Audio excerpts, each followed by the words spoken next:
Hello friends, आज आपके सामने हाजिर है आलू मटर के एक यूनिक रेसिपी, आलू मटर के क्रिस्पी वेज कटलेट। चलिए देखते हैं इस रेसिपी को, पर उससे पहले please subscribe Khana Damdar and press the bell icon. It never let you down. मैं हूँ टीना आपके साथ। अगर ये रेसिपी आपको अच्छी लगे तो please share and like my recipes and comment करना ना भूलिए। आलू मटर के क्रिस्पी कटलेट बनाने के लिए मैंने यहाँ पे लिए है 250 ग्राम फ्रेश मटर। आप चाहे तो फ्रोजन मटर का भी यूज कर सकते हैं। अब इसके साथ एक छोटी टुकड़ा अदरक और 2 कलियां लहसुन का लेंगे और सारी चीजों को एक साथ पेस्ट कर लेंगे। मटर को ग्राइंडर में पेस्ट कर लिए है। अब इन्हें स्टफिंग के लिए तैयार करेंगे। स्टफिंग बनाने के लिए एक पैन चढ़ा दिए है। पैन को थोड़ा सा गर्म होने देंगे। उसके बाद इसमें ऐड करेंगे 1.5 टेबलस्पून रिफाइंड ऑयल। तेल थोड़ा सा गर्म होने के बाद इसमें ऐड करेंगे 1/4 टीस्पून फेनल सीड या सौंफ और 1/4 टीस्पून असाफोटिडा या हींग। दोनों को मिलाने के बाद इसमें ऐड करेंगे 1/2 टीस्पून चॉप्ड ग्रीन चिलीज और सारी चीजों को 2 से 3 सेकंड भून लेंगे। 2 मिनट बाद इसमें ऐड करेंगे पेस्ट किया हुआ मटर और सारी चीजों के साथ इसे अच्छे से भून लेंगे। हमें मटर को तब तक पकानी है जब तक मटर का रॉ स्मेल दूर ना हो जाए।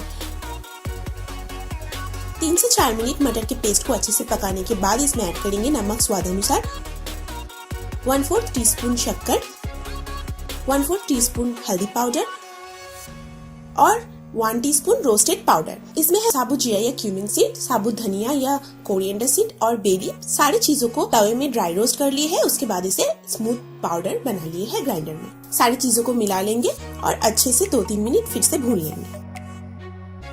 सारे मसालों को एक साथ मिलाने के बाद इसमें 1 टेबलस्पून पानी ऐड करेंगे ताकि मसाले नीचे से जल ना जाए और सारी चीजों को अच्छे से भून लेंगे 2 से 3 मिनट। हमें तब तक मटर को पकानी है जब तक सारे पानी जो है वो इवापोरेट ना हो जाए।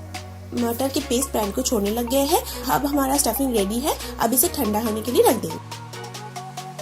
आलू मटर के क्रिस्पी कटलेट बनाने के लिए मैंने यहाँ पे 5 छोटे और मीडियम साइज के आलू लिए हैं, जिन्हें मैंने थोड़ी सी नमक डाल के उबाल लिए हैं। अब इन्हें ग्रेट कर लेंगे ताकि इसमें बिल्कुल लम्स ना रहे। आप देख सकते हैं फ्रेंड्स, सारे आलू ग्रेट कर लिए हैं। अब आलू में ऐड करेंगे 1 टेबलस्पून रावा या सूजी या सेमोलिना और इन्हें नीट कर लेंगे। देखिए फ्रेंड्स, आलू एकदम सूखे से नीट हो रहे हैं क्योंकि मैंने आलू को उबालने के बाद तुरंत पानी से निकाल के इन्हें थोड़ी देर बाहर रख दिए थे ताकि एक्स्ट्रा पानी बिल्कुल ना रहे। अब इसमें ऐड करेंगे ऑल पर्पस फ्लावर या मैदा 1 टेबलस्पून और फिर से इन्हें नीट कर लेंगे। हमें एक सॉफ्ट आलू की डो चाहिए। अब इसमें ऐड करेंगे नमक स्वाद अनुसार, पर ध्यान रखिए फ्रेंड्स, स्टफिंग में भी नमक है तो सावधानी से नमक ऐड कीजिए। सारी चीजों को फिर से नीट कर लेंगे एक बार और देखिए फ्रेंड्स, परफेक्ट डो कटलेट के लिए तैयार हो गए हैं। अब इसमें स्टफिंग ऐड करेंगे। अब कटलेट रेडी कर लेते हैं। हमारा स्टफिंग भी ठंडे हो गए हैं। अब हमारे डो से हमें मीडियम साइज का 4 या 5 बॉल बनानी है और उसके अंदर स्टफिंग डालनी है। तो इस तरह से एक बॉल ले लेंगे और इसे इस तरह से उंगलियों से दबाते हुए कटोरी बनाएंगे जैसे हम कचौड़ी बनाते वक्त करते हैं और इसमें स्टफिंग ऐड कर देंगे। अब हम इस तरह से लंबा करके इन्हें बंद कर देंगे और हाथों में रोल करके और थोड़ा सा लंबा शेप दे देंगे और दोनों किनारों से हाथों से ऐसे दबाते हुए इन्हें अच्छे से एक सिलिंड्रिकल शेप देंगे। आप अपने मनपसंद शेप में कटलेट बना सकते हैं।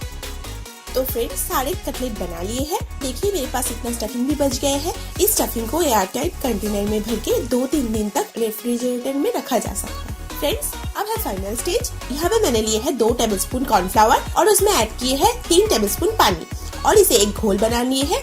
अब एक कटलेट को लेंगे और इस कॉर्नफ्लावर के बैटर में इन्हें डिप करेंगे अच्छे से। अब दूसरे हाथों से इन्हें कॉर्नफ्लेक्स के क्रम में डाल देंगे और इन्हें अच्छे से लपेट लेंगे कॉर्नफ्लेक्स से। मैंने यहाँ पे कॉर्नफ्लेक्स को ग्राइंडर में ग्राइंड कर लिए है। अगर आपके पास कॉर्नफ्लेक्स अवेलेबल नहीं है तो आप ब्रेड क्रम्स भी यूज कर सकते हैं। अब कटलेट को फ्राई करेंगे। मैंने कटलेट बना के 15 मिनट इसे रेफ्रिजरेटर में रख दिए थे ताकि ये और भी क्रिस्पी बने। तेल गर्म हो चुके हैं। मैंने यहाँ पे रिफाइंड ऑयल का यूज कर रही हूँ। तेल गर्म होने के बाद इसमें सारे कटलेट ऐड कर देंगे।